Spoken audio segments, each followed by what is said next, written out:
Boa tarde, começando mais um Universidade Marxista aqui na Causa Operária TV. Hoje, programa imperdível com o companheiro Rui Costa Pimenta, um tema muito atual de uma palestra-debate ministrada por ele em 2013 sobre o nacionalismo burguês e a posição dos trotskistas, portanto, dos marxistas, dos revolucionários, sobre esse fenômeno do nacionalismo burguês que, até então, estava presente em praticamente todos os países da América Latina, como Brasil, Equador, Bolívia, Venezuela, Chile, Argentina. Então, essa palestra é muito atual e serve para compreender tanto o fenômeno do nacionalismo burguês, em geral, como o fenômeno do nacionalismo burguês específico aqui da América Latina, e entendendo isso, no que foi dito nessa palestra de 2013, nos ajuda também a chegar a conclusões dos golpes de Estado sofridos justamente por esses governos nacionalistas, né, na maioria desses países. Então, você fica ligado e aproveita mais essa palestra-debate, o nacionalismo burguês e o trotskismo, com o companheiro Rui Costa Pimenta. Aproveite para se tornar membro do nosso canal, contribuir com a gente por apenas R$ 7,99 por mês e contribuir com uma imprensa revolucionária independente.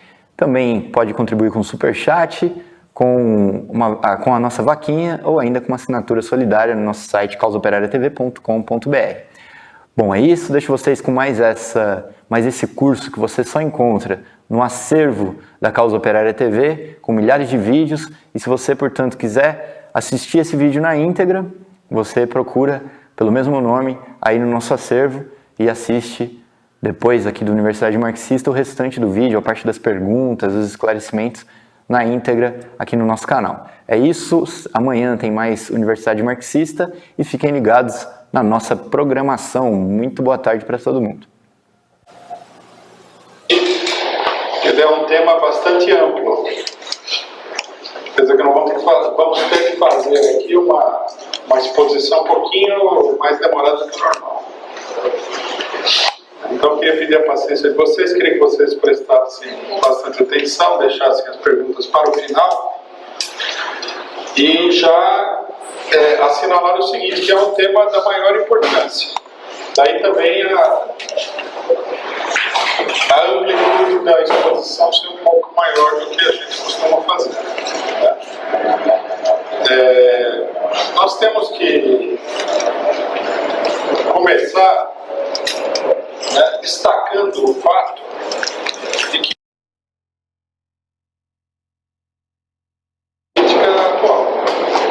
da política atual e da política contemporânea, digamos assim.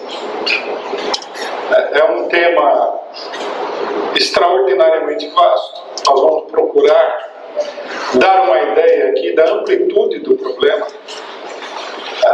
É um tema também complexo, porque justamente pela amplitude, ele comporta uma série de complexidades, uma série de problemas políticos, de tática política, né, de teoria política, que é preciso equacionar adequadamente. Para a gente ter uma ideia inicial, né, da dimensão do problema, da importância do problema, nós temos que relembrar que o problema da revolução nos países atrasados, né, que é o centro do problema da discussão sobre o nacionalismo burguês, é uma discussão, digamos assim, essencial, né, na formação da concepção revolucionária do marxismo. Um dos aspectos centrais da discussão dentro do marxismo sobre a revolução foi justamente o problema de como a classe operária deveria atuar nos países atrasados. Qual foi o primeiro país atrasado onde esse problema se colocou com enorme força e foi um problema decisivo na luta revolucionária? Foi justamente a Rússia. A revolução em países desenvolvidos, como a Alemanha, se bem não se não apresentava uma grande complexidade. Mas nos países atrasados se apresentava uma complexidade. Quer dizer, como a classe operária poderia se comportar politicamente num país onde a revolução burguesa, quer dizer, a etapa histórica do desenvolvimento do capitalismo, não havia sido realizada, não havia sido consumada. Isso deu lugar a um amplo debate, apareceram várias concepções, é daí que surgiu a teoria marxista, né, da Revolução Permanente. E, portanto, vocês podem ver com essa simples introdução a importância do problema que nós estamos tratando aqui.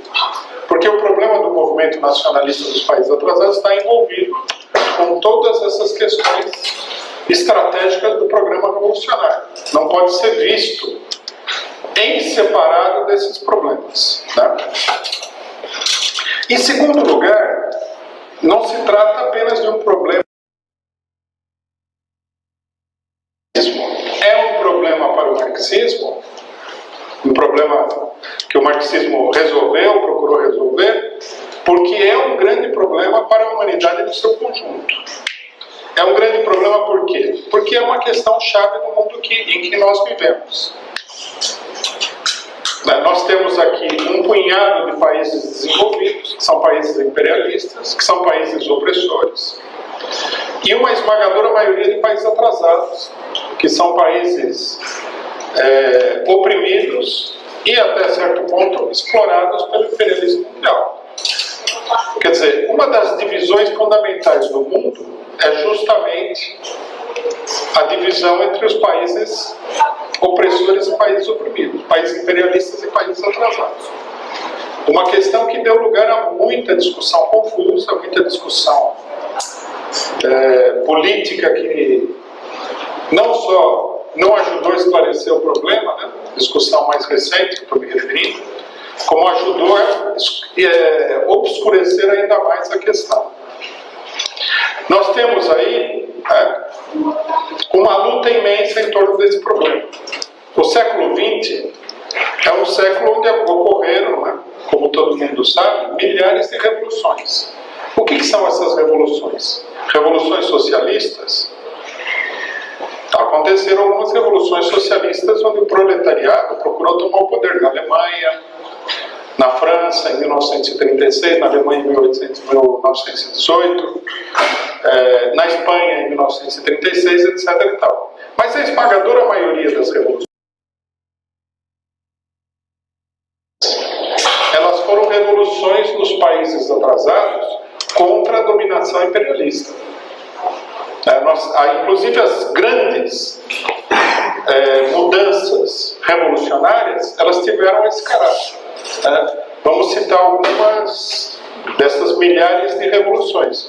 A Revolução na China, a Revolução na Índia, o continente africano todo, a partir da Segunda Guerra Mundial, foi sacudido por inúmeras revoluções contra a dominação colonial dos países imperialistas.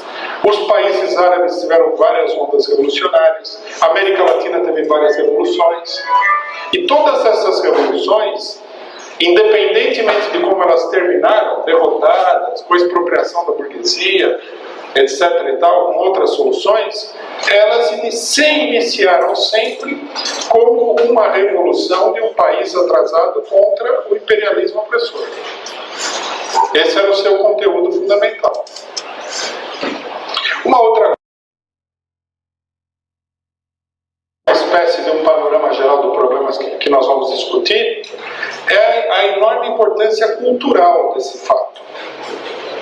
Eu não sei se vocês já tiveram a oportunidade de refletir sobre isso, mas a cultura do século XX, ela é, numa grande medida, uma cultura que decorre das lutas revolucionárias dos povos oprimidos.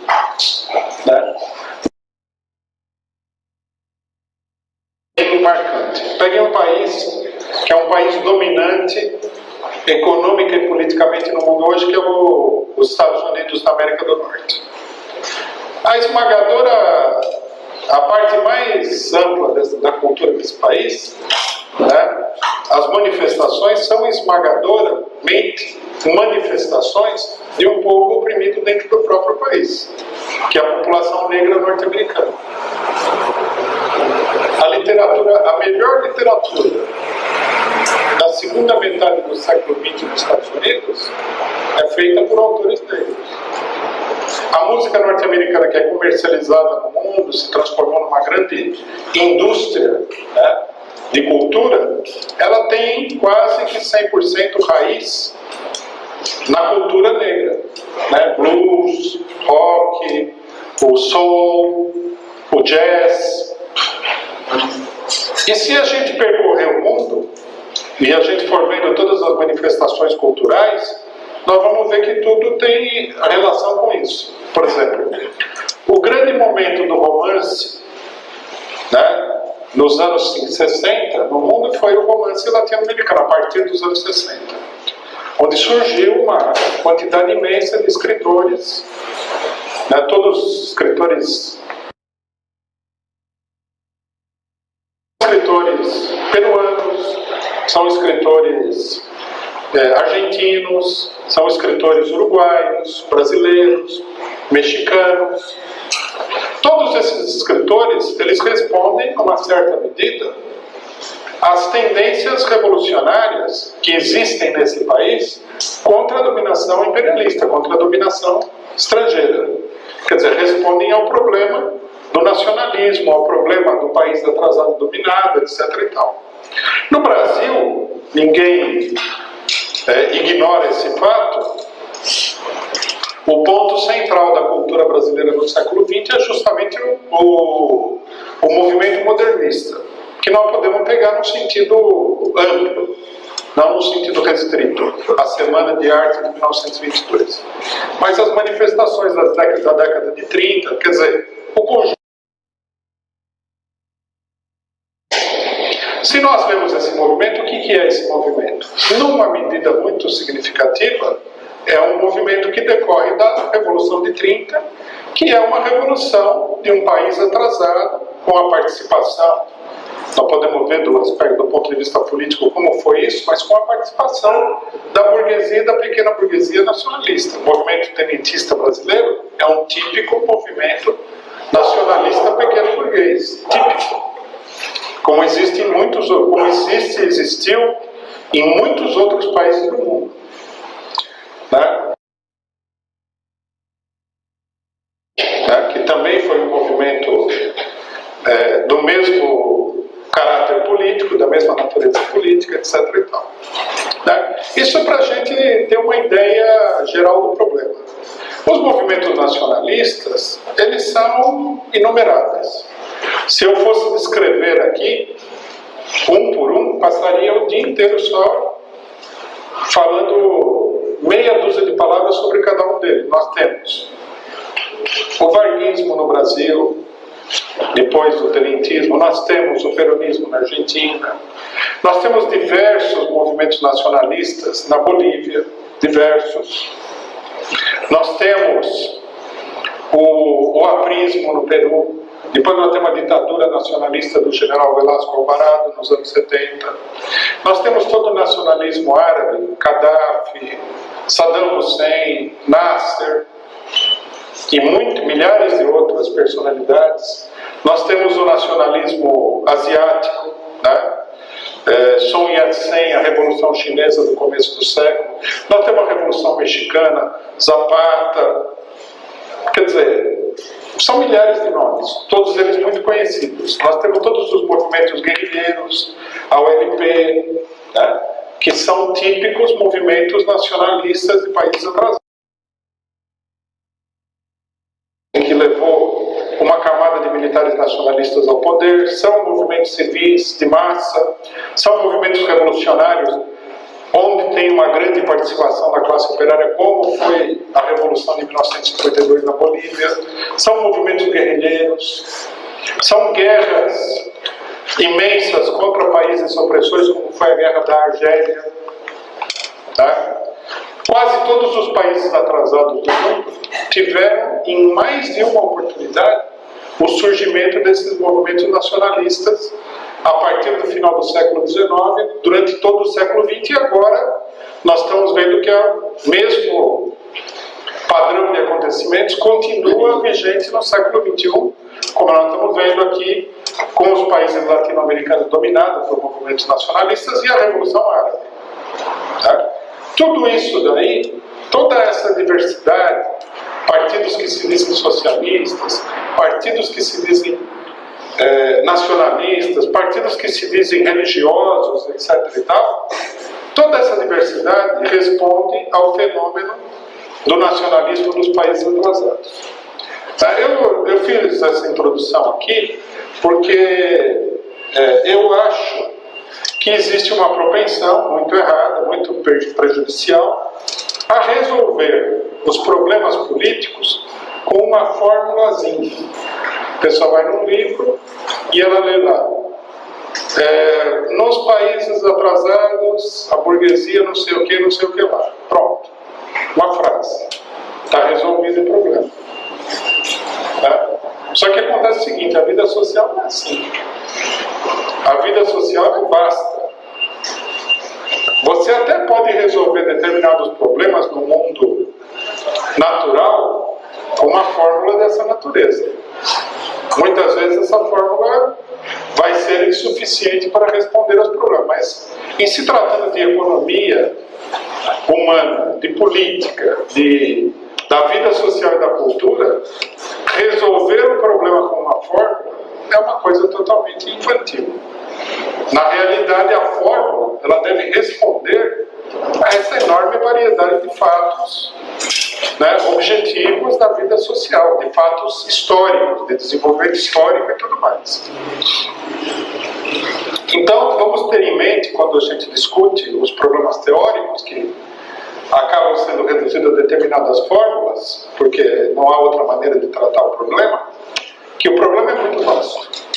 E ele é complexo de ser apreendido. Né? Bom, a segunda, digamos assim, econômico-histórico do problema do nacionalismo. Né? O primeiro problema, que é mal compreendido, que eu acho que é importante falar brevemente, daria muito pano para manga se a gente fosse se estender, mas vamos procurar sintetizar. É o problema dos países atrasados. O que são esses países atrasados? Países atrasados que têm outros nomes. Há pessoas que chamam de países subdesenvolvidos. Né? Não é um vocabulário marxista, é um vocabulário do próprio nacionalismo. É um país subdesenvolvido. Há os que falam que são países em desenvolvimento, que é um eufemismo. Eles não... Lógico, tudo na vida está em desenvolvimento. Mas aí dá a ideia de que, bom, é uma questão de tempo. É uma questão de esperar para ver que todo mundo vai se desenvolver, o que não é fato. Nós vamos ver que é exatamente o contrário. Os países atrasados são aqueles países que, por uma série de motivos, chegaram atrasados no mercado mundial capitalista, quando esse mercado mundial já estava dominado por um punhado de potências também. Vocês vejam que os países latino-americanos eram todos colônia até, vamos dizer assim, grosso modo, a primeira metade do século XIX, a independência brasileira de 1822. Então, quer dizer, quando o Brasil começou a ter uma participação própria como nação no mercado mundial capitalista, esse mercado mundial já estava definido. Estava controlado pela Inglaterra, pela França, etc. e tal. Bom, esses países também, eles têm uma característica que é o seguinte: eles nunca conseguiram resolver os problemas do desenvolvimento capitalista. Esse é o motivo também pelo qual eles não conseguiram nunca ter uma participação independente, autônoma, no mercado mundial capitalista. Acumularam-se aí uma série de entraves ao desenvolvimento, tá? Que os países não conseguiram superar. Então, por exemplo, o caso brasileiro é um caso típico. Tá? Os portugueses vieram para cá e estabeleceram aqui, com base a sua localização, o seu clima, a qualidade do solo, o tipo de população, etc. e tal, o relevo geográfico, estabeleceram aqui uma monocultura de exportação destinada ao consumo das metrópoles capitalistas europeias. Isso daí requereu, naquele momento, pela falta de mão de obra local, foi mão de obra escrava. O escravagismo, como a gente sabe, é uma forma de produção pré-capitalista. Então, o Brasil precisaria ter se livrado de todas as consequências econômicas e históricas que o escravagismo trouxe para o país. Da mesma maneira que os países desenvolvidos da Europa tiveram que se livrar dos entraves feudais para poderem se transformar em verdadeiros países capitalistas. Eu não vou me estender numa aula de economia política, mas a gente deve lembrar pelo menos uma coisa, que é o seguinte: quando a gente fala de capitalismo, a mola mestra do capitalismo é o mercado. E, no caso do mercado, é o mercado de trabalho que é a parte mais fundamental desse mercado. Não existe capitalismo sem um mercado de trabalho livre, entre aspas. Quer dizer, onde a pessoa livre, aqui não quer dizer livre no sentido romântico, ideal, quer dizer livre no seguinte sentido específico: que a pessoa pode ir lá e vender a sua força de trabalho para quem ela quiser, também com muitos senões e poréns, né? Ela não está obrigada a trabalhar para A ou por força de injunções econômicas que obrigam ela a trabalhar para A ou B. Ela vai trabalhar onde tiver emprego, né? Então, o escravagismo, muito mais do que o feudalismo, muito mais. Muita gente não considera esse problema. É um entrave ao desenvolvimento capitalista, porque a escravidão é um sistema de produção mais atrasado do que o feudalismo, não mais adiantado.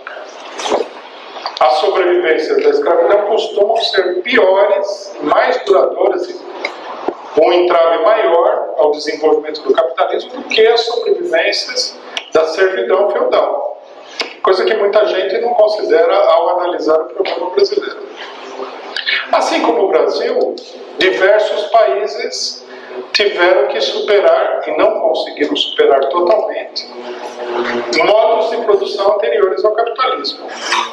Os países africanos têm a economia tribal, os países árabes têm a economia tribal, nômade, etc. e tal, ou vários tipos de economia, mercantil atrasada. Né? Os países asiáticos tiveram que enfrentar um problema gravíssimo, que é justamente uma agricultura atrasada. A agricultura atrasada é um dos maiores prisões, vamos dizer assim, um dos maiores obstáculos à criação do mercado de trabalho livre. Tá? Porque o homem fica preso à terra, aquele negócio todo na economia atrasada. E esses países não conseguiram superar esses problemas. Quando chegaram ao mercado mundial, chegaram já com um grande atraso em relação aos países dominantes, e a transformação do capitalismo em imperialismo consolidou esse quadro, né, que não será modificado agora. Quando a gente ouve, né, que o Brasil está indo para o primeiro mundo, a gente só pode dizer o seguinte: acredite se quiser. Né, isso não é simples assim. O primeiro mundo é um clube seleto, onde o Brasil, como país, no máximo pode ser porteiro, garçom. Né? Os melhores são garçons e porteiros e cozinheiros. A maioria, né, a polícia não deixa nem entrar na rua onde está o clube. Então, lógico, o garçom, muitas vezes ele tem essa ilusão de que ele é parte da festa. Mas é uma ilusão. O pessoal que está na festa é o pessoal a quem ele está servindo. Ele não é parte da festa, ele está trabalhando para as pessoas que estão na festa. Aí tem o que nem a colônia lá de um país, esse cara vai entrar na rua, o policial já fala, não, você tá muito... Você tem uma aparência suspeita, você é negro, porque país atrasado tem... População negra é toda de país atrasado. Você, que nem a polícia de São Paulo, né, que já identifica o criminoso pela cor da pele. Então, não, você é criminoso, né? Vai por aqui e tal. Quer dizer, o baile está feito, o clube está formado, as inscrições não estão abertas. Né? Na melhor das hipóteses é isso. Eles têm um conjunto de pessoas que trabalham lá nessa festa. Por exemplo, o chamado BRIC. O BRIC são esses garçons, esses cozinheiros. O BRIC é muito elogiado pelos países imperialistas porque eles estão faturando em cima da especulação nos países do BRIC. Mas é só isso. Ninguém está pensando seriamente que o Brasil, a Índia, a Rússia vai botar um smoking lá e vai tomar champanhe com os poderosos. Esse está fora de cogitação. Né? O mercado mundial, que é a festa, é acesso muito restrito. Para a gente ter uma ideia, para a gente não alimentar ilusões, vamos entender o seguinte: as duas guerras mundiais, elas foram o resultado de uma disputa dos poderosos por um espaço maior no mercado mundial. A Alemanha entrou em guerra para quê? Para ver se ela dominava o norte. O Irã, né?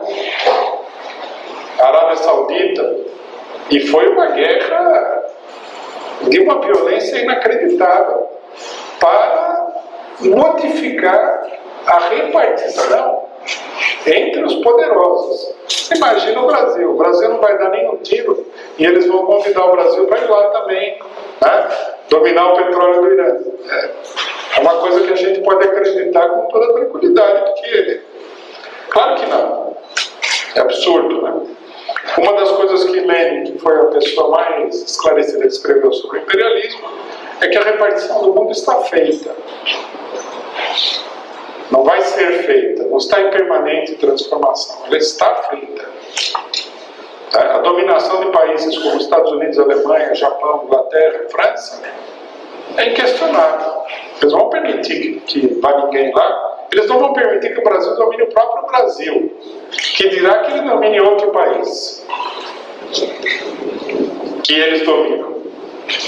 Por aí a gente pode ver o tamanho da coisa. Então, o que nós temos? Nós temos um fato que é o seguinte: o capitalismo enquanto tal, capitalismo desenvolvido, é um fenômeno excepcional. Um punhado de países que chegou. Se a gente fosse acreditar que é uma maravilha, teria que levar em consideração que é uma maravilha apenas para a minoria, como uma Ferrari. Não tem para todo mundo, não dá para comprar. Não dá para você, se é uma maravilha, você não tem acesso a essa maravilha. Né? Então, quer dizer, o capitalismo é um fenômeno excepcional. O fenômeno normal sobre o capitalismo é a opressão da maioria da população do planeta Terra. Ainda tem quase 1 bilhão de pessoas. A China tem mais de 1 bilhão. Só isso já tem quase metade do planeta. São países oprimidos. Aí põe a América Latina, uns 500 milhões de pessoas. Um pouquinho mais, talvez. Põe a África. E vocês vão ver aí que, no final, o capitalismo é, sei lá, 800 milhões de pessoas que estão, desses 6 bilhões e meio, vivem sob o capitalismo, e dos 800 milhões, a maioria também não usufrui plenamente. Quer dizer, é um fenômeno, é uma coisa, é como o próprio capitalismo em cada país, uma coisa para a minoria. Né? Bom, então os países atrasados, por essas características todas, que a gente não deve confundir com os mitos que falam, né? Por exemplo, tem gente que fala coisas totalmente sem sentido, como: se fossem os ingleses que tivessem colonizado o Brasil não seria atrasado. Nesse caso, aconselho uma visita para a Nigéria, Jamaica, que os ingleses não colonizaram só os Estados Unidos. Aí tem que lembrar isso aí. Se fossem os franceses, se a gente quer ver como é que foi a colonização francesa, a gente pode visitar o Haiti, que é um país onde o nível de vida da população é extraordinário. E aí vocês podem visitar também os países dominados pelos holandeses, como a Indonésia. Os alemães tiveram poucas colônias, mas também tiveram lá em alguns lugares. Os italianos tiveram no norte da África. Pobreza impera.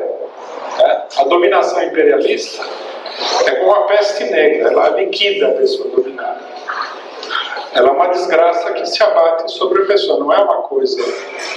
Os norte-americanos se livraram por uma série de características excepcionais dos Estados Unidos, que não cabe aqui a gente entrar, que tem a ver com justamente o problema da geografia inglesa.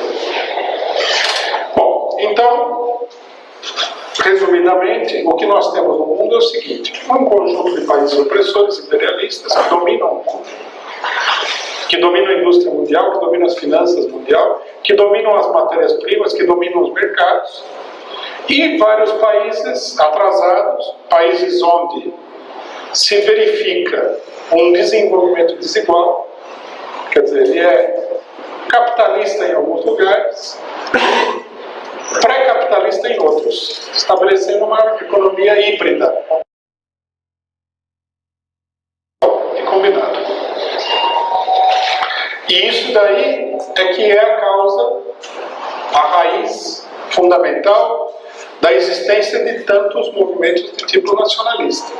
Porque o nacionalismo é justamente uma resposta à dominação desses países pelas potências imperialistas, de um modo geral no mundo todo. Há nacionalismo pequeno burguês, burguês, de todos os tipos, e ele tende a aparecer até que os problemas todos sejam resolvidos. Bom, um terceiro item é o seguinte: nós temos uma história disso, que é importante rapidamente a gente tomar conhecimento. Né? Uma história desses movimentos nacionalistas. O grande auge dos movimentos nacionalistas nos países metropolitanos, na Europa, são as revoluções de 1848. Aí você tem movimentos nacionalistas na Hungria, na Polônia, na Alemanha, que é um país naquele momento ainda atrasado, semi-feudal. Daí nós temos a consolidação dos estados imperialistas, e à medida que essa consolidação progride, nós vemos um novo tipo, um surgimento de um novo tipo de movimento nacionalista, que é o movimento nacionalista justamente nos países de tipo colonial. Nós temos um movimento que tem a ver com as revoluções napoleônicas, depois das revoluções de 1848.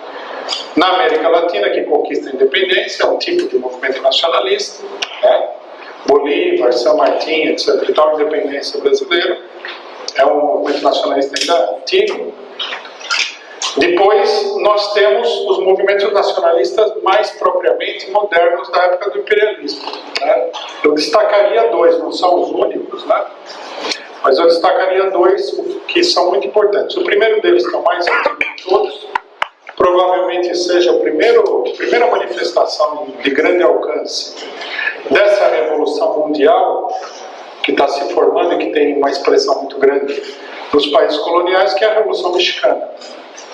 Uma revolução de grande envergadura, né, da segunda década do século XX, que, digamos assim, a gente pode dizer grosso modo, porque a vida social é muito complexa, é o grande movimento de largada desses movimentos nacionalistas.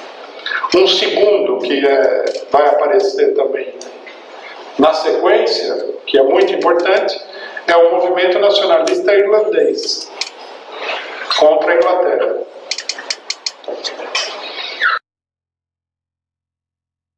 Princípios, nós temos uma onda de revoluções nacionais, digamos assim, de movimentos anti-imperialistas, como resultado da Segunda Guerra Mundial, da Primeira Guerra Mundial. Como a gente tem que considerar o seguinte, que as guerras mundiais, que são um enfrentamento dentro do bloco imperialista, elas levam ao enfraquecimento dos países imperialistas, porque justamente eles estão em guerra, e o esforço de guerra é muito grande, né? isso leva a um afrouxamento da dominação, né, sobre os países que eles dominam. Daí ser natural que depois dessas guerras apareçam esses movimentos nacionalistas fortes entrando pela brecha deixada pela crise do imperialismo. Nós temos aí um movimento talvez mais importante pós Primeira Guerra Mundial, é a Revolução Nacional na Turquia, né, onde os militares, jovens militares turcos proclamam a república. A Primeira Guerra Mundial vê a queda do Império Otomano e esses militares procuram reestruturar o país sobre novas bases. Entram em guerra contra os franceses e ingleses, que procuram inclusive dominar partes do território turco, e é um movimento nacionalista de grande envergadura. Nós vamos ver durante a própria guerra uma sublevação geral dos países árabes. Justamente nos países, os países árabes são dos grandes campos de enfrentamento dos países imperialistas, porque o petróleo é uma das chaves da Primeira Guerra Mundial. Então vamos ver um conjunto de levantamentos aí. Aí nós temos uma segunda grande onda. Estava me esquecendo aqui, mas é importante, a Rússia, tá? Onde a revolução que começa com uma revolução contra o imperialismo, contra a guerra, etc. e tal, contra a guerra imperialista, termina com a vitória do proletariado, né? Mas mesmo assim é uma revolução num país atrasado, onde a maioria da população e das massas revolucionárias respondem a problemas do próprio capitalismo, porque são massas agrárias que querem a revolução agrária, uma coisa capitalista, não uma coisa socialista. Aí nós temos a Segunda Guerra Mundial, onde as revoluções se amplificam. Quer dizer, da Irlanda, que é uma revolução contra o poder colonial britânico, nós passamos à Índia, que é, digamos assim, a versão mega, né, da Revolução Irlandesa. A Revolução da Índia acaba com o Império Britânico, de fato, né? Num certo sentido, acaba também com a pretensão dos países imperialistas de manter a sua dominação sobre os territórios na forma do colonialismo direto, quer dizer, da dominação política direta desses territórios. A vitória da Revolução na Índia, ela promove essa transformação fundamental. Nós temos a China, que também é outra revolução colossal, na mesma época. Nós temos um levante generalizado no sudeste da Ásia, Vietnã, Laos, Camboja, etc. e tal. Quer dizer, uma onda gigantesca de revoluções. Aí a situação é controlada, né? Depois da vitória da Revolução Chinesa, que é de 1949, a situação é controlada, controla essa revolução também nos países metropolitanos, e à medida que a fase de crescimento que os economistas chamam de 30 anos dourados começa a mostrar, né, que ela vai se evaporando, começa uma nova onda de revoluções, que vai de meados da década de 50 até a década de 70, numa sequência enorme. O ponto de largada, se a gente for escolher um determinado acontecimento, é a Guerra da Argélia, uma guerra gigantesca onde os franceses chegaram a queimar mais de 20 mil aldeias argelinas. Quer dizer, muita gente pensa que foi uma guerrinha, né? Não foi uma guerra. Foi uma guerra colonial de proporções inacreditáveis e que levou, né, ao desmoronamento completo é o último, digamos assim, o último momento do colonialismo. Depois dessa guerra, o próprio governo francês, Charles de Gaulle, vai tratar de emancipar as colônias francesas na África, para espanto da esquerda francesa, porque ele era uma pessoa de direita e um defensor do colonialismo. Mas ele percebe que não dá, desse jeito não dá para manter a situação. Essa onda ela vai se expandir, né? Ela tem um momento muito importante de expansão, que é a Revolução Cubana de 1959, onde a onda revolucionária geral atinge em cheio a América Latina, né, no Caribe, na porta de entrada dos Estados Unidos. Nós já tínhamos tido a Revolução Boliviana de 1952, como a gente costuma dizer, a Bolívia é um país que antecipa os acontecimentos latino-americanos.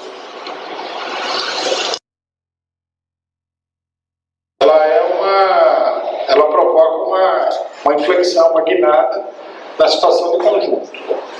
E essas crises vão levar à crise monumental de 1968.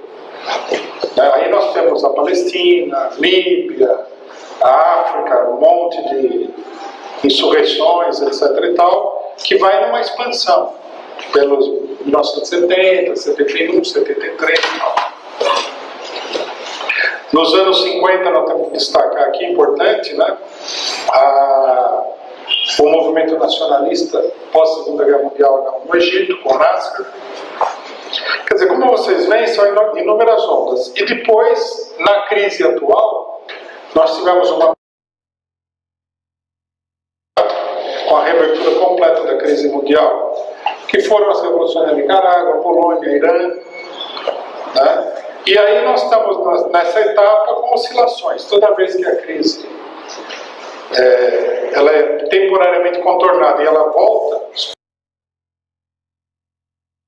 a última etapa foi o que aconteceu no Egito. No Egito não, perdão. Nos países árabes de um modo geral. O que está acontecendo nos países árabes nada mais é do que uma rebelião, né, das populações de tipo colonial que há lá contra a dominação imperialista. A mesma coisa a gente deve dizer da América Latina. Começa nos anos 90 com a Venezuela e depois vai se expandindo.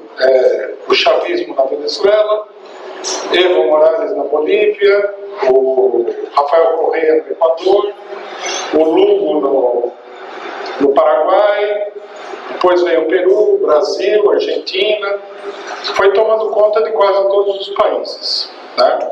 Essa última etapa é uma resposta direta ao colapso da política neoliberal. À medida que a política neoliberal entrou em colapso, o que aconteceu? As vítimas da política neoliberal se levantaram e iniciaram um processo revolucionário que está muito longe de ter se esgotado com a primeira onda. Na primeira onda derrubaram os governos neoliberais, mas a situação ela continua se radicalizando, porque os problemas não foram nem minimamente resolvidos em nenhum dos países. Então nós temos aí essa história que descreve bem esse problema. Como vocês podem ver, a revolução nos países atrasados e coloniais é um aspecto chave da Revolução Mundial, a tal ponto que teóricos pequeno-burgueses, que se consideram marxistas, mas é incorreto isso daí, chegaram a formular a ideia de que a revolução iria acontecer nos países atrasados, não nos países desenvolvidos. Quer dizer, eles não perceberam que uma coisa que todo brasileiro sabe, que a corda arrebenta do lado mais fraco.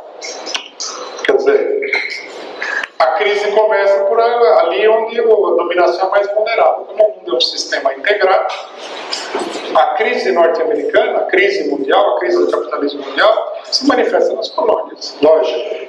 Seria estranho se não se manifestasse na Bolívia e se manifestasse diretamente nos Estados Unidos. Não faz sentido nenhum.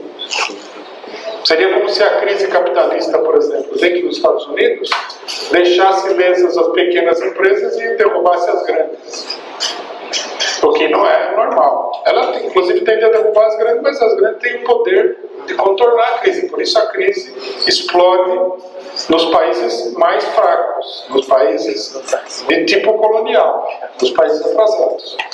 É uma coisa natural, mas não está indicando que não há revolução no país desenvolvido. Está indicando justamente o contrário. Que uma revolução no Egito é uma crise que tem a ver com os Estados Unidos, Unidos, com a França, com a Inglaterra, etc. e tal. É uma crise da dominação norte-americana, francesa, inglesa, europeia no Egito. E, portanto, é uma crise revolucionária dos países imperialistas, embora não nos países imperialistas. Isso é importante que a gente tenha claro. Né? Bom, qual que é a posição marxista sobre esse problema? Que é talvez o ponto mais complexo da questão seja isso. Esse problema foi elucidado na Rússia, já há muitos anos atrás. Na Rússia, os marxistas russos estabeleceram uma discussão para esclarecer qual era o caráter da Revolução Russa. Essa discussão começa com uma polêmica justamente contra um movimento de tipo nacionalismo pequeno burguês ou burguês, que é o movimento populista. O movimento populista russo, que tem a ver com anarquismo, que se dizia socialista, etc. e tal. Depois eles vêm adotar o nome de socialismo revolucionário. Esse movimento nacionalista falava o quê? Que a Rússia faria diretamente uma revolução socialista. É típico dos movimentos nacionalistas, dos pequenos burgueses dos países ocupado, acreditar no messianismo do seu país. Como o socialismo é uma coisa desejada, bonita, idealizada, maravilhosa, então, logicamente, que o país vai passar direto pelo socialismo, não vai passar pelo esgoto do capitalismo para chegar ao socialismo, não é? Então, a teoria seria essa, não há capitalismo na Rússia. Então, os marxistas começaram primeiro mostrando que não só o capitalismo iria se desenvolver na Rússia, como já, na verdade, tinha tomado conta do país. A primeira parte do debate foi essa. Na Rússia é o capitalismo que manda. E isso é natural, porque como é que você vai passar de um país feudal para um país socialista? Você tem que passar por uma etapa de desenvolvimento econômico de tipo capitalista de alguma espécie. Bom, aí surge um segundo debate, né? Que é um debate, é um aprofundamento desse primeiro debate, que é o seguinte: quem vai fazer essa revolução capitalista, digamos assim, essa revolução democrática burguesa?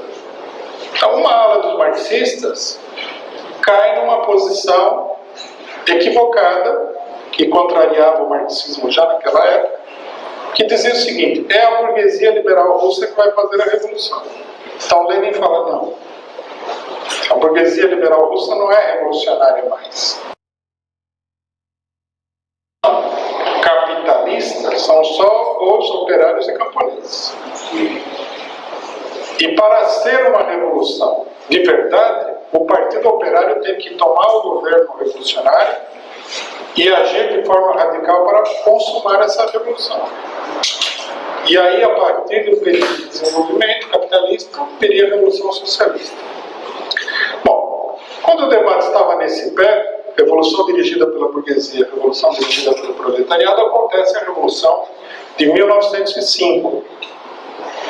E da Revolução de 1905, um marxista em particular, que não pertencia a nenhuma ala, que era o Trotsky, tira uma conclusão bastante avançada e muito antecipadora dos acontecimentos, que era o quê? Que se o proletariado fizesse a revolução capitalista e tomasse o poder, ele não ia ficar no capitalismo. Ele iria atacar a burguesia, porque é da natureza do proletariado atacar a burguesia. E a burguesia iria lutar contra o proletariado também. Então, quer dizer, a revolução levaria à ditadura do proletariado. E não a um governo de tipo capitalista. O que era uma solução muito original para o problema que estava colocado. Muito original e até certo ponto muito confusa para a maioria das pessoas. Porque as pessoas tendem a pensar em termos lógicos. Quando a teoria ela deve ser uma conclusão, não da lógica abstrata, mas do mundo real. Se o mundo real contraria o que você acha que é lógico, bom, pior para a lógica, o que vai fazer? O mundo real é o mundo real. Por isso que Lenin, por exemplo, quando começa a Revolução de 1917, e ele propõe a tomada do poder pela classe operária, os outros falam, mas isso daí não é a nossa teoria partidária? Ele fala, a teoria, meu amigo, é cinzenta, mas a árvore da vida é verde. Citando Goethe, que é uma frase muito importante. O que ele quer dizer é o seguinte, a teoria retrata um fato do passado. Para você manter a teoria viva, você tem que ver a realidade viva. Tem que ver não adianta ver o papel cinzento que tem a teoria, tem que ver a árvore verde que está crescendo lá fora. Teoria não é a realidade. A teoria é uma fotografia da realidade passada, da realidade que passou, não da realidade que veio. E você tem que ver se aquela fotografia da realidade passada continua servindo para a realidade futura. Se você vê que é uma contradição, você tem que solucionar essa contradição com base na teoria, mas principalmente na observação da própria realidade. Então, quer dizer, a teoria do Trotsky ela é uma teoria que só faz sentido para pessoas que conheçam bem a dialética, porque o que ele diz é o seguinte, a Revolução Burguesa vai ser feita pela classe operária. Isso Lenin também já falava, o que já é uma coisa meio confusa para se entender. Como uma Revolução Burguesa vai ser feita pela classe operária? Aí você teria que ter um conhecimento da Revolução, saber que outras classes intervêm, etc. Que a Revolução Burguesa não é a revolução da burguesia, mas diz respeito a determinadas tarefas políticas e econômicas, etc. e tal. Agora, quando o Trotsky fala que a Revolução Burguesa, num país onde o capitalismo não se desenvolveu, vai levar à ditadura do proletariado, aí a coisa fica muito mais complexa. Mas o fato é que foi assim que aconteceu. A Revolução Burguesa levou à ditadura do proletariado, para o bem ou para o mal. Tem gente que acha que foi um erro, mas é bobagem. É a mesma coisa que pensar que uma tempestade é um erro. Choveu, choveu. É ou não é? Como é que você vai falar? Não poderia estar chovendo agora. Isso é um erro. Um erro de quem? Da natureza? Se você acredita em Deus, seria um erro de Deus de fazer aquela chuva no momento errado. Tanto que tem chuva que a chuva é maravilhosa. Se cai na colheita, numa determinada medida, é ótimo. Mas se cai em São Paulo, morre um monte de gente e as casas ficam alagadas. O que vai fazer? Ninguém manda na chuva, assim como ninguém. Não é que a classe operária estabeleceu a ditadura do proletariado porque Trotsky quis. Trotsky simplesmente previu que era assim que ia acontecer. A classe operária estabeleceu a ditadura do proletariado porque o seu movimento levou a isso de maneira inevitável.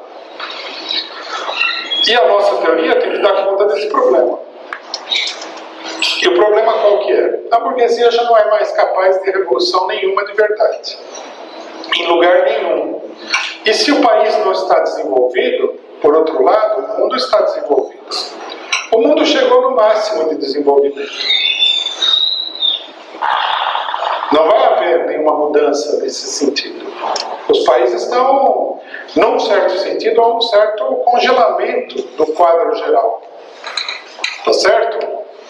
Então, a teoria tem que levar em consideração isso. É a teoria da revolução permanente. Que significa o seguinte, que em todos os países atrasados, todos, não só a Rússia, né? Depois Trotsky vai esclarecer isso daí, inclusive vai causar um certo espanto para os marxistas aprendizes de feiticeiro, que vão falar assim, mas a teoria da revolução permanente, então você acha que não é apenas para a Rússia, para todos os países? Trotsky falou, lógico, é uma lei geral do desenvolvimento revolucionário nessa época, na época do imperialismo. No Brasil, que é um país atrasado, a revolução é uma revolução burguesa, começa com uma revolução burguesa. Ela tem que se ver com o imperialismo, com a questão agrária, com a questão da democracia burguesa que nunca foi resolvida, com a questão da unidade nacional, todos os problemas que a burguesia não resolveu. Mas ela só pode se desenvolver com uma luta pela ditadura do proletariado e com a vitória da ditadura do proletariado. Isso também define o caráter do nacionalismo e dos movimentos nacionais não proletários, que é o seguinte: eles podem levantar uma série de reivindicações porque os problemas estão colocados. Podem mobilizar as massas e normalmente eles mobilizam mesmo as massas. E a mobilização normalmente começa com eles e não com os partidos operários, com esses movimentos nacionalistas, burguês ou pequeno burguês. Só que eles são incapazes de levar essa revolução adiante. Só a classe operária pode levar a revolução adiante. Quer dizer, é uma teoria geral do problema. A teoria ficaria mais ou menos assim. A teoria menchevique seria de que a burguesia dos países atrasados ainda estaria aí para fazer a revolução como no século XVIII, o que é um anacronismo total. Não vai acontecer, nunca mais aconteceu. Os movimentos nacionalistas, todos eles fracassaram. Na medida em que eles não conseguem sair do terreno do capitalismo, eles fracassam como perspectiva de desenvolvimento independente, porque o capitalismo mundial é dominado pelo imperialismo. Vocês podem ver que todo movimento nacionalista, ele procura um acordo com o imperialismo. Por quê? Porque é um movimento burguês. E como movimento burguês, ele tem que se situar no terreno do capitalismo mundial. E ao se situar no terreno do capitalismo mundial, não consegue libertar o país desse capitalismo mundial, que é o imperialismo. Uma coisa mais ou menos óbvia e inevitável. Como é que poderia ser diferente? Não pode ser diferente. Só poderia ser assim mesmo. Daí o fracasso. Esses movimentos em alguns países fazem alguma coisa importante. Por exemplo, Nasser retomou o canal de Suez, mas finalmente acabou de novo sob controle do imperialismo do país. Isso quer dizer que a retomada do canal de Suez não é nada? Não, é alguma coisa, mas não é o suficiente para resolver o problema. Em outros países fizeram uma reforma agrária incompleta, que ficou também no meio do caminho. Em outros fizeram isso, em outros fizeram aquilo. Mesmo nos países onde esses movimentos, pela participação da classe operária, levaram a coisa além do capitalismo, a coisa também não se desenvolveu, porque o único caminho de desenvolvimento é a Revolução Socialista Mundial.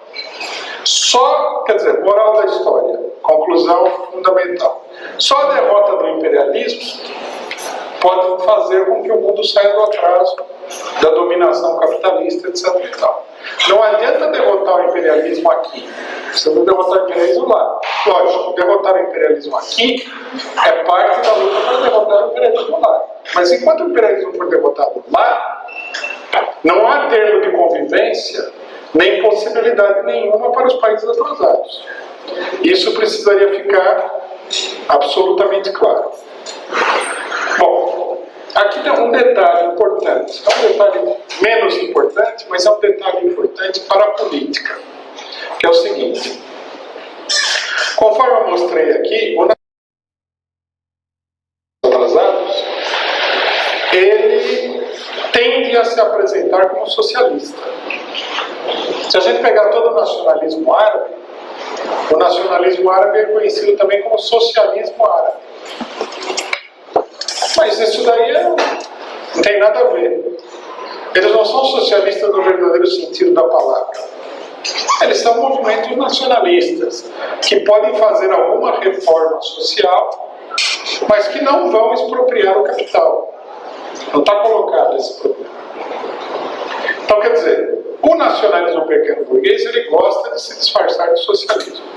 Nas suas versões mais radicais, ele apresenta a seguinte ideologia, de que é uma ideologia para ocultar os verdadeiros objetivos desse nacionalismo. Ele vai falar o seguinte: não há atrasados. Não existe esse negócio de que a revolução dos países atrasados é uma revolução dirigida contra o imperialismo, contra setores que representam um modo de produção mais atrasado do que o capitalismo. Em todos os lugares, a revolução é pura, por vários nomes, um dos quais é a teoria da revolução socialista pura ou puramente socialista. Então seria assim, no Brasil, a burguesia não cumpre nenhum papel. A revolução ela é uma revolução diretamente socialista. Isso leva a que o socialismo pequeno burguês ele negue a existência de forças políticas democráticas e nacionalistas no país, em primeiro lugar ele mesmo. E encubra a sua ideologia de trás uma fraseologia muito radical. Essa teoria é a teoria, se vocês forem ler o que a esquerda escreve, é a teoria de praticamente toda a esquerda nacional, que não é stalinista. Uma parte da esquerda que se diz stalinista pensa assim também. Uma parte minoritária da esquerda stalinista não pensa assim. Defende a revolução por etapas, que é um anacronismo total. Com exceção do PCO. Com exceção do PCO, a maioria pensa assim. Por exemplo, nós tivemos debates aí com grupos que, inclusive, negam que o Brasil, em qualquer... Não que hoje ele seja um país atrasado. Que em qualquer momento da sua história tenha sido um país atrasado. O que é uma coisa... uma aberração teórica. A maioria acha que não há forças. Por exemplo, há aqueles que acham assim, na Venezuela, tanto Chávez como a direita venezuelana eles são a mesma coisa, é uma burguesia. A revolução é socialista, portanto você não tem que fazer distinção nenhuma entre essas duas alas da burguesia. Quer dizer, que eles estão entendendo que o país não é um país atrasado, que é como se você estivesse diante, digamos assim, do Partido Conservador Britânico e do Partido Trabalhista Britânico, digamos assim. Dois partidos do imperialismo. O que não é verdade. Porque na Venezuela há um conflito entre a burguesia nacional, representada pelo chavismo, e uma burguesia profundamente entrelaçada com o imperialismo mundial, que é a ala direita que ataca o chavismo. Nenhum dos dois são socialistas, certamente a direita não é. Né? O chavismo não é uma organização proletária, comunista, nem nada, mas o chavismo não é a mesma coisa que a direita.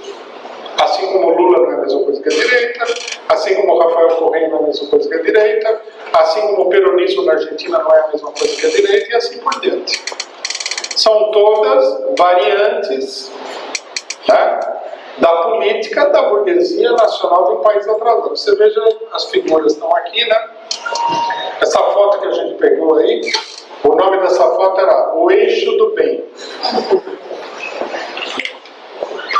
Né? Quem são eles? Chaves, Evo Morales, Lula e Rafael Correa. Então muita gente vai falar assim, não, mas o Lula não é igual ao Rafael Correa. Todos eles representam economicamente a mesma coisa. Então vamos ver por que eles politicamente se comportam em cada país. Muito é mito também. Tem muita coisa que é puro mito. Eles não se comportam de maneira diversa, coisa nenhuma.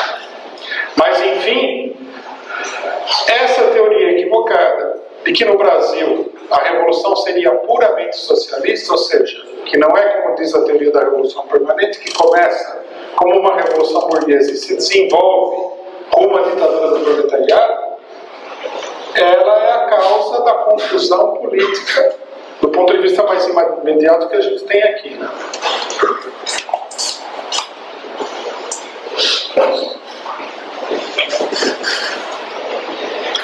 Portanto, a posição que deve ser tomada pelos trotskistas, quer dizer, pelo marxismo, pelos revolucionários proletários, é a posição que parte da análise da economia e das classes sociais. A economia brasileira é uma economia que tem um certo desenvolvimento industrial importante, mas é uma economia em grande medida atrasada. Até é difícil negar, porque quem sabe alguma coisa da economia sabe que o fato de você ter uma grande região do país ocupada demograficamente já é um sinal bastante grande de atraso. Uma economia que combina desenvolvimento capitalista e atraso pré-capitalista. Portanto, daí decorre o fato de que você tem tanto a classe operária, como você tem uma classe camponesa numa certa medida, como você tem uma burguesia nacional que se opõe também numa certa medida ao imperialismo. É dessa análise de classes que a política deve ser formulada, é a partir dela que deve ser formulada a política revolucionária. Ou seja, que é preciso levar em consideração tanto que nenhum desses cidadãos aqui vai libertar o seu próprio país do imperialismo, nem conseguir fazer nenhuma mudança fundamental, porque não vai conseguir lutar efetivamente contra o imperialismo, como é preciso negar também a posição extrema oposta, que é que esses 4 cidadãos aqui, eles seriam iguais, ou às vezes, como a gente vê, até piores do que a direita pró-imperialista. Porque no caso do eleitorado, do Rafael Correa, se fala muito. No caso do Estado, pesa contra ele a ideia de que ele seria antidemocrático, que é logicamente a propaganda imperialista, o que é mentira, porque ele não é que ele seja também o maior primor de democracia, é muito mais democrático do que a maioria dos países imperialistas, com certeza, a política dele. Quer dizer, nem uma coisa nem outra. Essas forças existem, elas se contrapõem numa certa medida ao imperialismo, quer dizer que elas são relativamente, numa medida relativa, progressistas, não reacionárias, integralmente. E a política revolucionária tem que ser baseada nesse fato. Nós vamos ver aqui na sequência em que sentido que a política revolucionária tem que ser baseada nesse fato. Bom, se está compreendido isso, vamos pegar alguns casos para ilustrar qual seria a nossa política. Vamos pegar um caso óbvio. Os Estados Unidos invadiu o Iraque. Tá certo? Para os pacifistas, toda guerra é ruim. Não é o nosso caso, porque nós não somos pacifistas. Então, nós achamos que há guerras que são necessárias e têm um caráter revolucionário. Bom, se nós não achamos que toda guerra é ruim, qual é a base para a gente se opor à invasão? A gente se opõe à invasão norte-americana do Iraque porque o Iraque é um país atrasado, tá certo? E os Estados Unidos é um país imperialista. A vitória dos Estados Unidos no Iraque reforça a dominação imperialista mundial, esmagando, né, o Estado Nacional e o governo do país atrasado. Se você não acha que há países atrasados, que o Estado Nacional é um avanço relativo, que a burguesia nacional é diferente do imperialismo, então, Estados Unidos dominado pelo Saddam Hussein, Estados Unidos dominado pelo Iraque, é a mesma coisa. Trocaram 6 por meia dúzia, só a guerra que foi um custo para trocar 6 por meia dúzia. Não é a nossa opinião. Na nossa opinião, os Estados Unidos do Iraque dominado pelo Saddam Hussein é mais progressista do que o Iraque dominado pelos norte-americanos.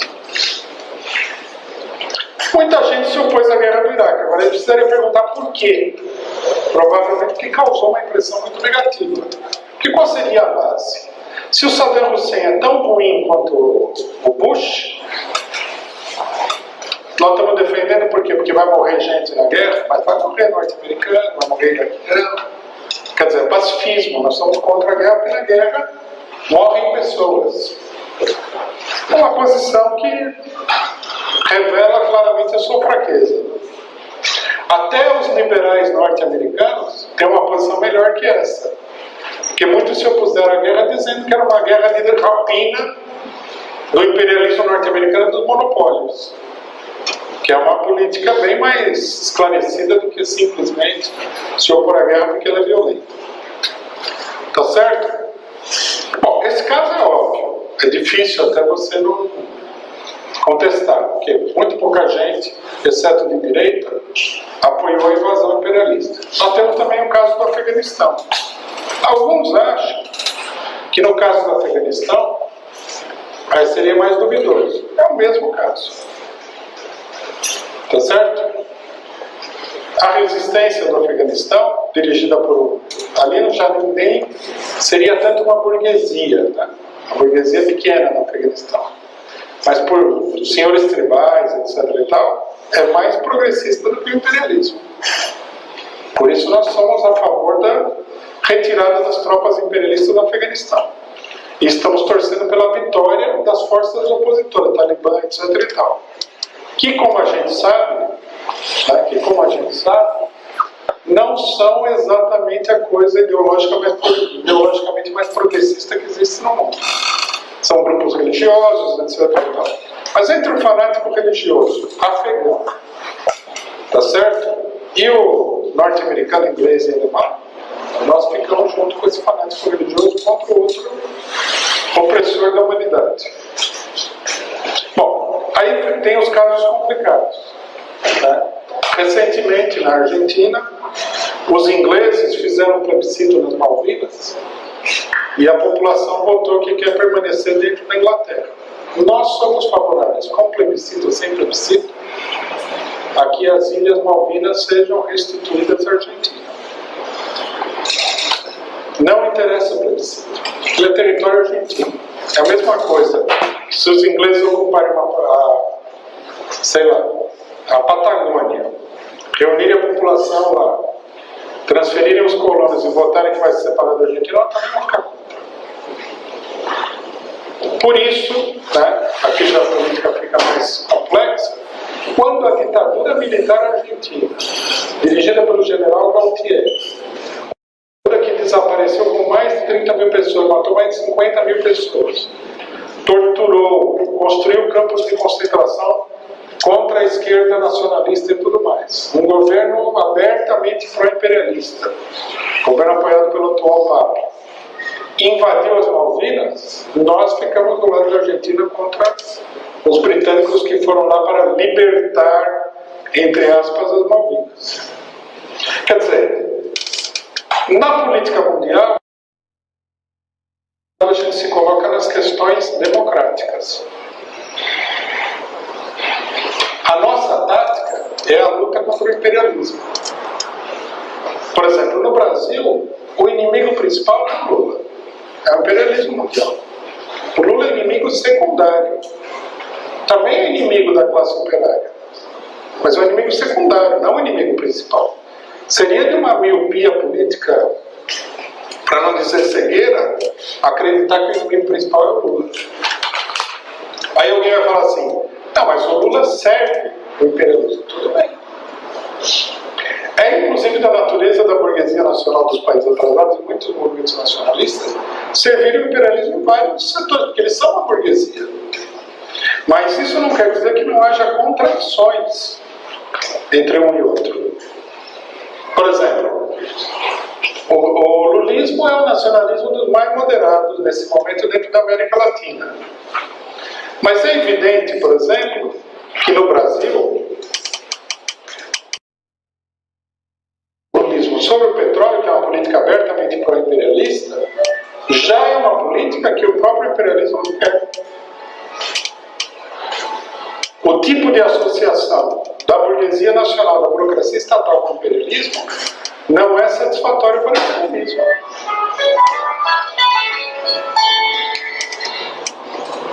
Então, abre-se um conflito que nada mais é do que um conflito que está refletindo a contradição entre o país atrasado e o país imperialista dominador. As medidas que foram tomadas pelo Evo Morales para a nacionalização do gás, etc. e tal, são todas ultramoderadas, com indenização, com isso, com aquilo. Tá certo? Nós, por exemplo, o Partido Operário Revolucionário, jamais faríamos desse modo. Agora, nós defendemos a nacionalização relativa, parcial, precária e tal, dos recursos naturais bolivianos contra o imperialismo.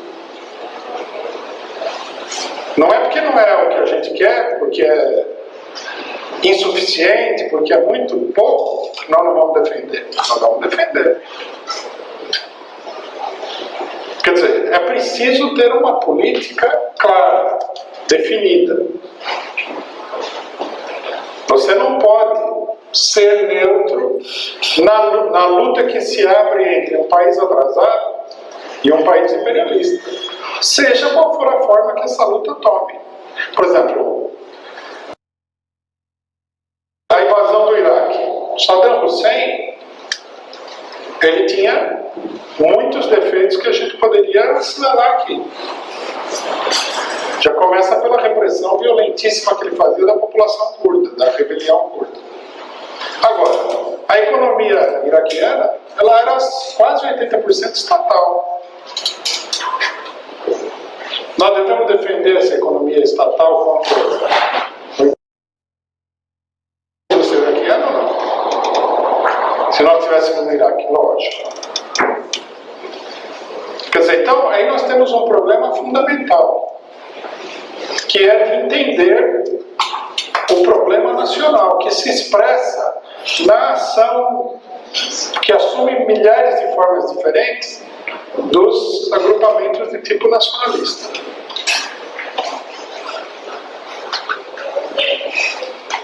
Por exemplo, os políticos nacionalistas, eles estabelecem uma relação com a classe operária, em geral fazendo concessões. Estatizam o ramo da indústria, permitem a participação dos operários na administração daquela indústria, às vezes não, tá certo?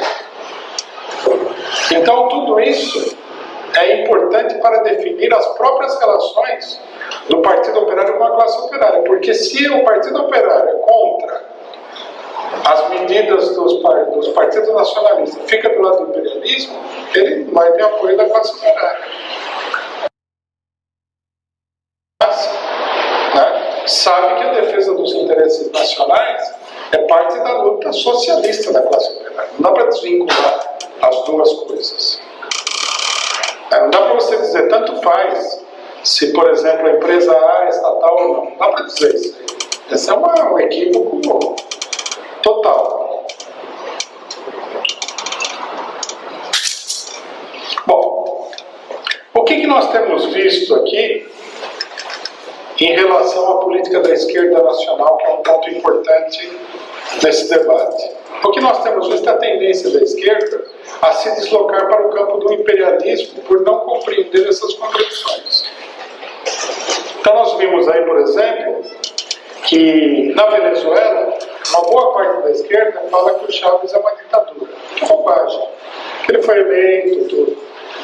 Quem reclama que ele é uma ditadura é o imperialismo. É uma acusação de direita pró-imperialista. Não defendem nada das conquistas que o chavismo tem, por mais que elas sejam insuficientes. Acham que tanto faz o chavismo como os outros. Não conseguiram compreender por que as massas venezuelanas saíram às ruas quando o Chávez morreu, que mostra o apoio dessas massas, ainda que haja uma a causa nacional em si. E não compreenderam, acima de tudo, o seguinte, que se eles se opõem à causa nacional, em nome de que eles se opõem à política do chavismo, vão se confrontar com as próprias massas. Isso aconteceu. A maioria da esquerda brasileira tem essa posição, que é uma posição muito estranha. Depois apareceu, mais recentemente, um fato mais escandaloso. O PSTU, que é uma organização relativamente importante da esquerda nacional, quando veio aí uma pessoa que todo mundo sabe, difícil de esconder, que era uma pessoa contratada pelo imperialismo para fazer propaganda contra Cuba, eles defenderam a mulher contra os protestos, com a alegação de que Cuba não é socialista. Cuba pode não ser socialista, pode ser socialista, podemos discutir esse problema, né? Que nessa altura do campeonato é quase um problema teológico. Do ponto de vista prático, se os Estados Unidos atacam Cuba, socialista ou não, nós temos que ficar do lado de Cuba. Ou nós vamos ficar do lado dos Estados Unidos? Ou nós vamos ficar onde? No limbo? Não tem sentido. Outra coisa também. A direita brasileira vem atacando sistematicamente o governo do PT de jeito nenhum. Mas nós não vamos ficar do lado da direita brasileira contra o PT. Em nenhuma oportunidade. O STF fez um julgamento farsa para colocar um país onde toda a política nacional é corrupta, os principais dirigentes da esquerda na cadeia. Nós temos que aceitar isso aí. Temos que aceitar um julgamento farsa, porque eu acho que o PT é um partido que eu não concordo, que é um partido que ataca os trabalhadores e tal. Não, tem que aceitar isso aí. Não tem que aceitar nada que a esquerda faz, a direita faz. Não tem que aceitar nada que a direita faça, mesmo que o que ela faça seja contra outro setor de direita mais fraco. Não precisaria ser o PT. Poderia ser outra coisa. Olha, o PT perto do Saddam Hussein, o PT é o partido mais democrático do mundo comparado com o Saddam Hussein. Se nós podemos defender o Saddam Hussein contra o imperialismo, quem não podemos defender o PT contra o imperialismo? É uma posição política absurda, que não tem o menor sentido político. E isso num país onde todo mundo vê que a imprensa, a grande imprensa, toda ela é um cartel para atacar o PT. Querem tirar o PT do governo. Aí surgiria a seguinte pergunta, que é importante fazer. A derrubada do PT no governo é do interesse da esquerda?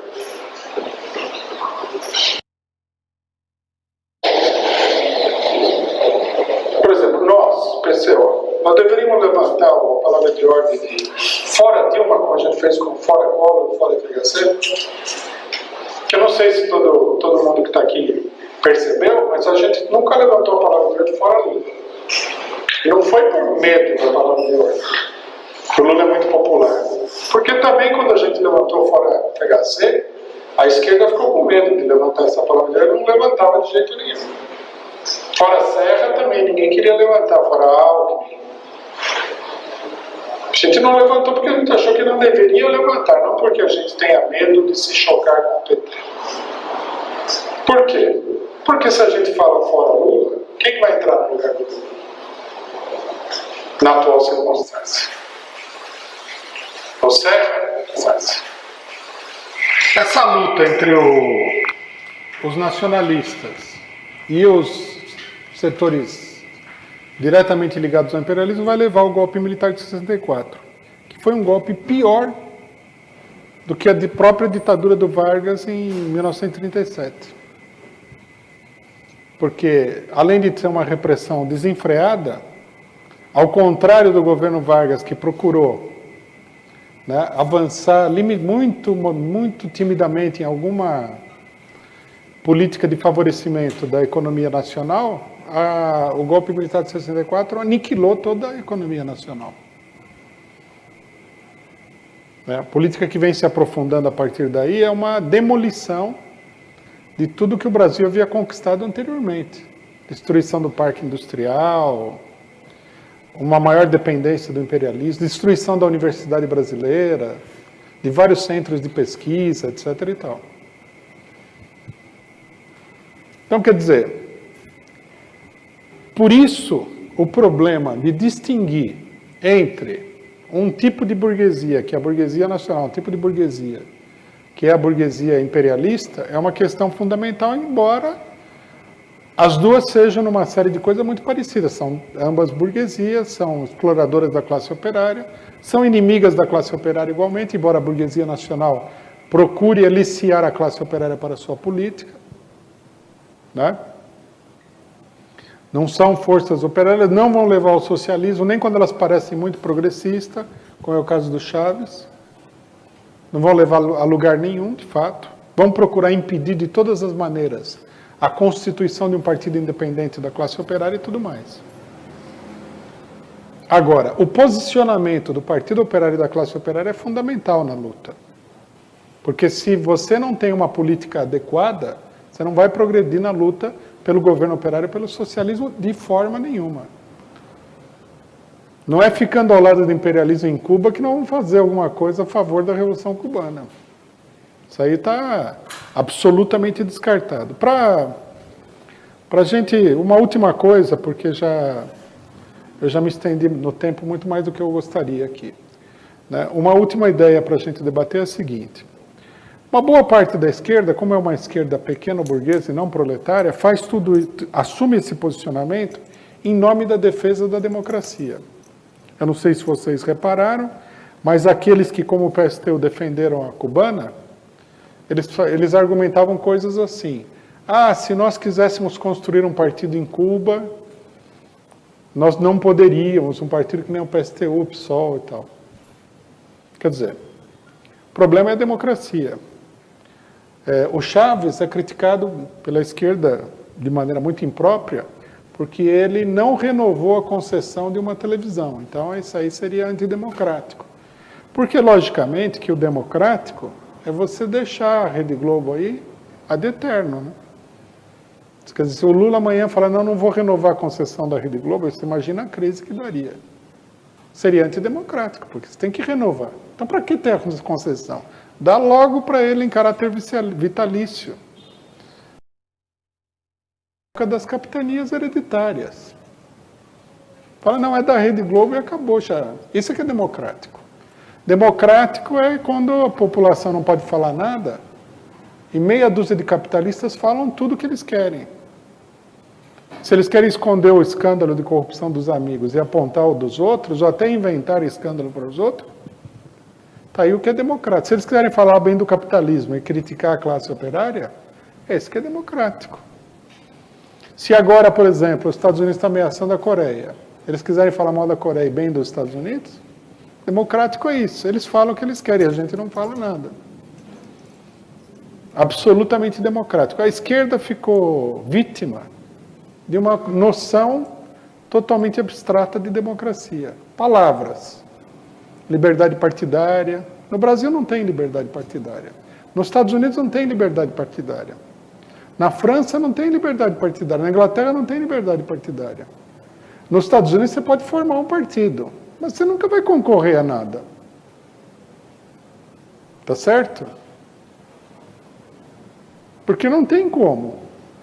Toda a engrenagem está montada para que dois partidos disputem as eleições. É tão ridículo que só tem deputado de dois partidos no Congresso Nacional. É ridículo isso daí, pô. No Brasil, por exemplo, fala assim, não, tem liberdade partidária. Desafio qualquer pessoa que é legalizar um partido. É impossível. Aí, lógico, sempre vai aparecer a Veja, a Folha, isto é, falar, não, tem muito partido no Brasil. E a Globo fica lá, né, martelando.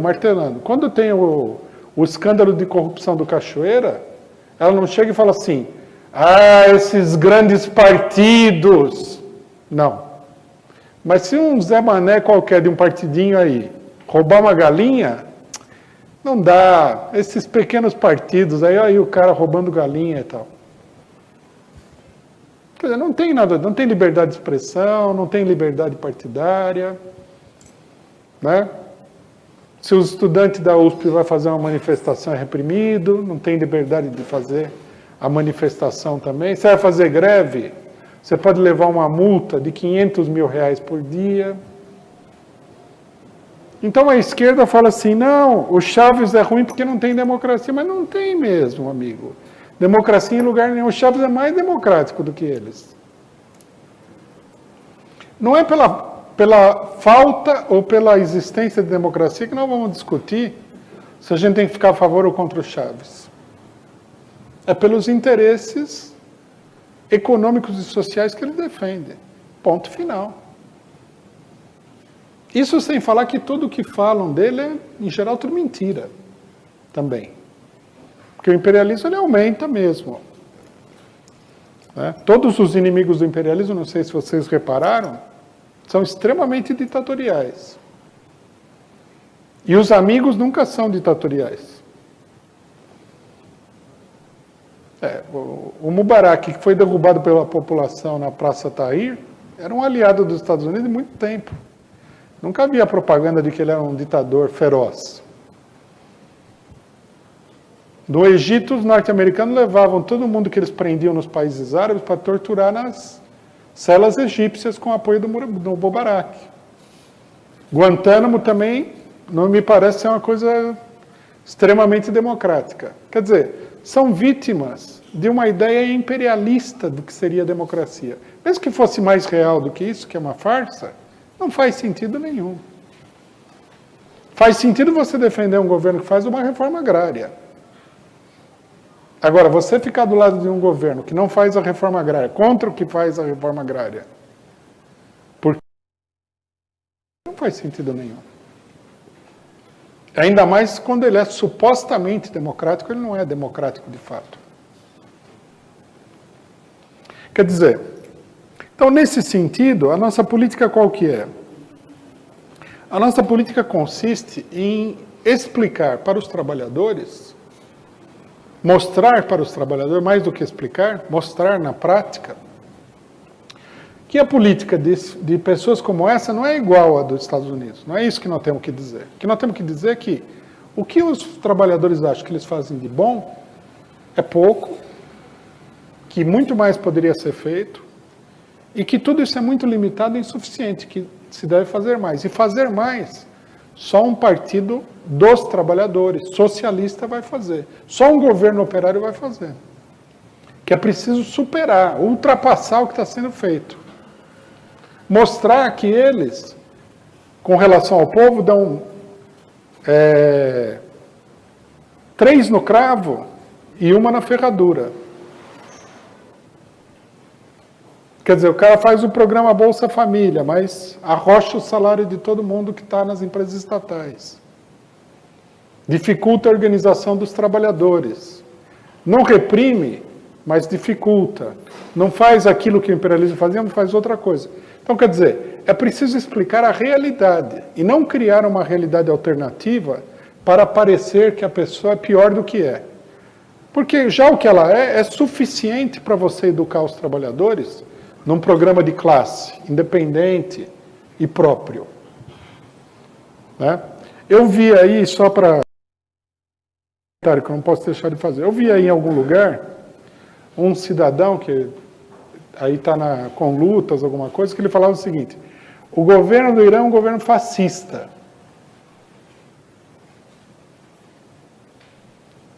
Pô, os Estados Unidos e Israel estão ameaçando invadir o Irã. Tudo bem que o governo iraniano não é um governo da classe operária, mas qual a posição que a gente tem que tomar?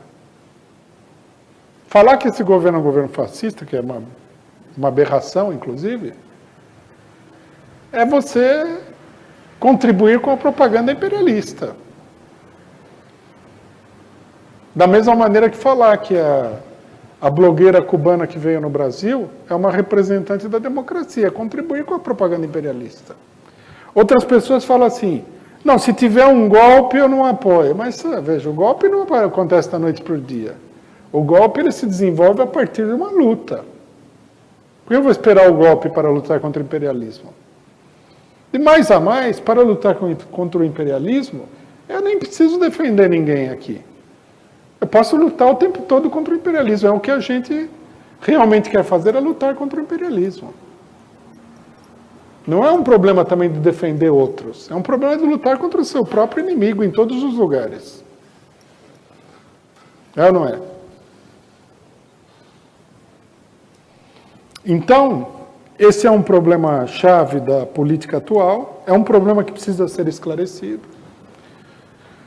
Na nossa opinião, na opinião do PCO, a esquerda vive mergulhada numa enorme confusão em relação a esses problemas, né? Numa confusão política realmente extraordinária, e é necessário um esforço, né? Não só fazer uma palestra, mas fazer discussões, etc. e tal, para dar a conhecer o verdadeiro programa trotskista, que não é o programa daqueles que defendem a democracia em abstrato, mas o programa da revolução permanente. Esse é o programa do trotskismo. Muito obrigado, companheiros. Olá, a Causa Operária TV já possui o recurso de membros do nosso canal. O que é isso? Nada mais é do que um recurso para você assinar o nosso canal e ser um contribuinte mensal. Com apenas R$ 8,00 você nos ajuda a fortalecer esse canal revolucionário, independente e socialista que já ruma aí para os 100 mil inscritos. Você agora, além de ser inscrito, além de nos ajudar a divulgar o canal e de contribuir de todas as formas, você pode ser um membro e, além de contribuir, participar também de transmissões exclusivas que a gente vai liberar apenas para os membros e ainda você vai poder também participar de um sorteio para vir aqui nos nossos estúdios, participar dos debates de alguns dos nossos programas que você conhece bem, nossos programas semanais e diários. Portanto, não perca tempo, seja um membro do nosso canal, contribua com a Causa Operária TV e nos ajude a fortalecer essa imprensa, nessa TV operária e revolucionária e também nos ajude a aumentar a nossa programação para uma TV 24 horas por dia, 7 dias por semana. Eu espero você como um membro da Causa Operária TV. Muito obrigado e contribua conosco.